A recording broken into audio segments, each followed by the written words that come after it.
Swimming, ano, tara?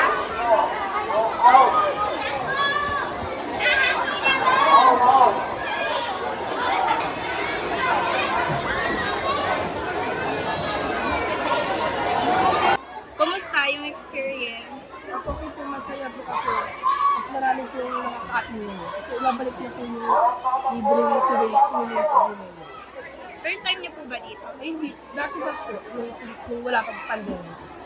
Sino po yung mga kasama niyong dumating? Ano lang po, with friends lang po tatlo. Kasi may kasama ko sa pamilya. 13 ba yung pila? Worth it naman po kasi libre lang naman po. Kasi yung Sabado yung libre po.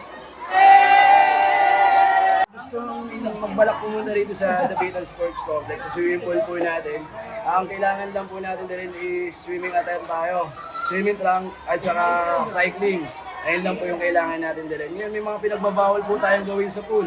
Yun po yung nakapaskil sa aming pader na bawal po yung tumbling, bawal yung pushing, bawal po tayo sa running dive, running jump, dahil po yun yung nakakakas ng disgrasya po sa atin. So kailangan kung may makikita man po kami na violation, agad-agad po namin sinasaway ito para walang disgrasya na mangyayari. Yun lang po.